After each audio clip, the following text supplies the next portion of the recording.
Merci infiniment. Au début, j'avais voulu intituler mon sujet le pédiatre en Afrique. Je voulais qu'on parle de Mamadou Pathé Diallo, de Tahar Lahrache, Sehloul, Laraba, André Moussavou, Marguerite Timité, Marouf Keïta, et puis j'en oublie. Les gens que j'ai côtoyés qui ont bâti la pédiatrie africaine actuelle. Et malheureusement, quand je suis allé regarder sur ce qui a été écrit sur ces gens, rien n'a été écrit. Tout ce qui a été écrit sur la pédiatrie africaine ou les pédiatres africains, c'est écrit sur l'Afrique du Sud. Donc je me suis dit, je vais parler de la pédiatrie en Afrique au lieu de parler du pédiatre africain. Est-ce que je peux avoir les diapos, s'il vous plaît?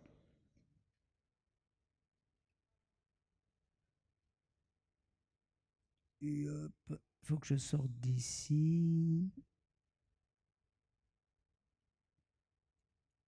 Joseph, tu m'as coincé le... Ouah. Donc, à défaut de parler des pédiatres, parce que je ne trouve pas suffisamment de références pour ne pas écorcher leurs travaux, je me suis dit, je vais parler un petit peu de la pédiatrie africaine et qu'est-ce qu'on attend surtout. Parce que si je vous dis que la pédiatrie africaine, il y a beaucoup plus de mortalité néonatale et pédiatrique, ce n'est pas un scoop, on le sait. Mais quel est l'avenir de la pédiatrie? Non, c'est l'autre. Non, c'est pas celle-là. Ça, c'est l'encéphalopathie. Hein?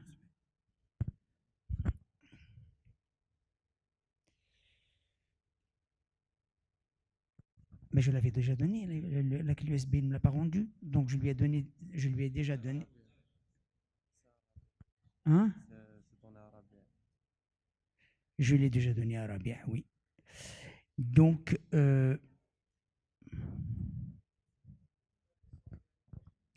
c'est exactement...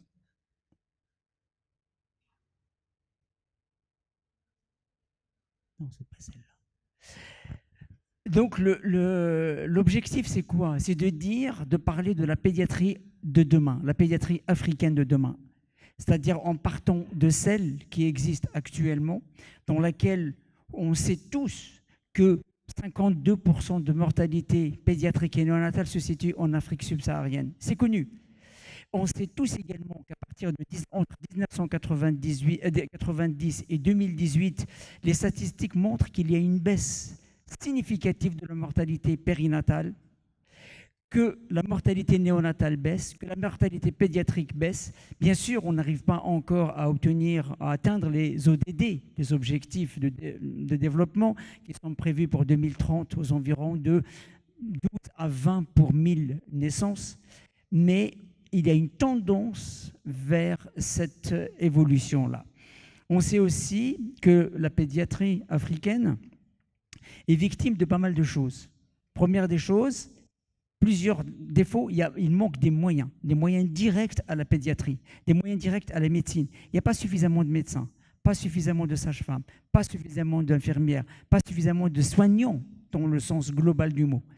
Et ça, bien sûr, ça apporte un préjudice à la pédiatrie africaine. Il y a eu, bien sûr, énormément de... Oui, c'est ça.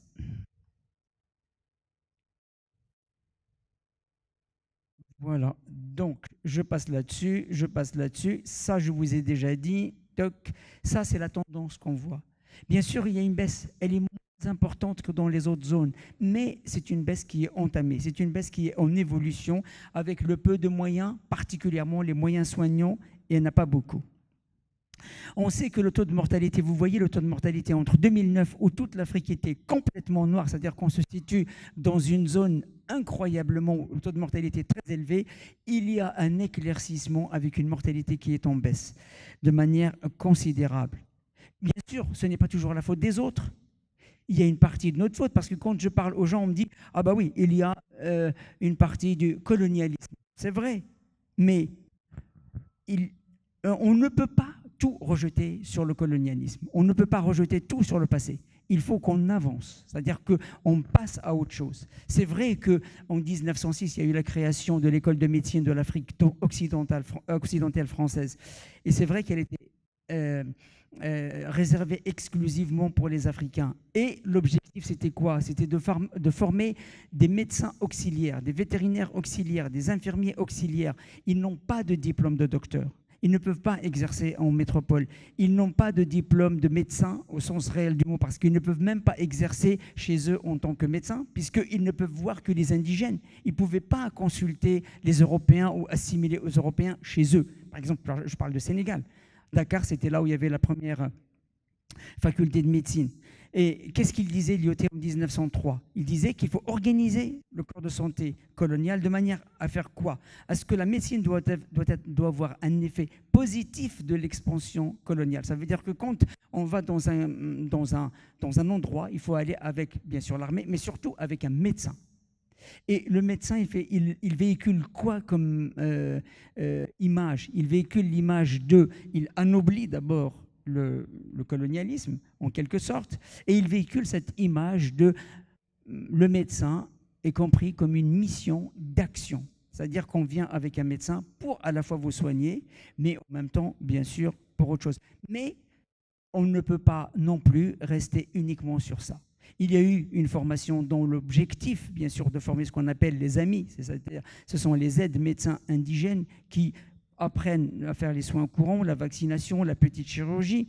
Et il y a eu même la création d'un ordre de l'AMI, c'est-à-dire un ordre des aides médecins indigènes qui s'occupent des soins, qui s'occupent en même temps, ils étaient utilisés comme informateurs et en même temps comme propagateurs de la civilisation de l'époque. Il y a eu naturellement la création des hôpitaux, on ne peut pas le nier, et bien sûr, cette possibilité-là est limitée de la médecine africaine à l'époque. Parmi les personnes qui ont fait des études de médecine en Afrique, vous connaissez tous Félix Houphouët-Boigny, qui était président de la Côte d'Ivoire, si mes souvenirs sont bons, et qui a fait, bien sûr, la prestigieuse école de Dakar, qui a fait l'école de médecine de Dakar. Et comme l'école de médecine de Dakar se faisait en 4 ans, plus 2 ans de l'école d'admission, enfin ce qu'on appelle l'école préparatoire de l'époque, à ce moment-là, il n'avait pas de diplôme de médecine. Quand il était en France, donc il ne pouvait pas exercer son art médical qu'il a appris, donc il était auxiliaire médecin lui aussi, avant d'être un libérateur. Donc il faut chercher une solution, pas uniquement dans le passé, mais une solution médicale. Il ne faut pas se contenter d'une solution médicale pour un problème qui est beaucoup plus complexe. L'OMS recommande que chaque pays doit disposer de 44,5 médecins et sages-femmes, c'est-à-dire soignants pour 10 000 habitants. On est loin du compte. Même en France, on est loin du compte parce qu'on n'arrive pas à ce chiffre-là. Alors, quand on regarde, par exemple, le nombre de médecins généralistes en Afrique, vous voyez qu'il y a un déficit considérable, particulièrement, le déficit est marqué un peu partout. Il est moindre au sud et au nord par rapport au centre, par rapport à l'est et par rapport à l'ouest. Quand on regarde bien sûr le nombre d'infirmières et de sages-femmes, vous voyez, c'est un tout petit peu mieux, mais c'est guère mieux que le manque d'infirmiers, donc le nombre de médecins. En France, la même chose, vous voyez très bien qu'il y a une diminution de la mortalité qui était considérable, en Europe d'ailleurs aussi, et là, les choses stagnent. Ça veut dire quoi? Ça veut dire qu'on arrive probablement à un seuil.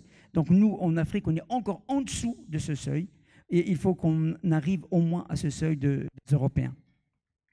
L'objectif, c'est de quoi? C'est de réduire la mortalité périnatale. Pour réduire la mortalité périnatale, il faut commencer par l'éducation. Donc, on regarde, bien sûr, vous voyez l'évolution de l'éducation de 1990-2017. Là, ce qui est foncé, c'est mieux par rapport à ce qui est clair. Donc, il y a bien sûr des progrès au niveau de l'accès à l'éducation. Au niveau de la scolarisation, essentiellement primaire, vous voyez qu'il y a également des progrès qui ont été faits. Dépenses de santé en fonction de pourcentage du PIB. Vous voyez, il n'y a pas de mystère. Là où la santé est développée, il y a énormément de dépenses de santé qui sont faites, en particulier financiers. On voit par exemple l'Afrique du Sud, un petit peu l'Afrique du Nord, mais les autres pays, bien sûr que la part du PIB qui est consacrée à la santé est encore faible. Il y a un autre problème pour lequel on peut, nous, faire quelque chose, c'est l'index de fécondité ou l'indice de fécondité. On voit bien que là où il y a une mortalité qui est très élevée, vous avez un indice de fécondité qui est extrêmement élevé.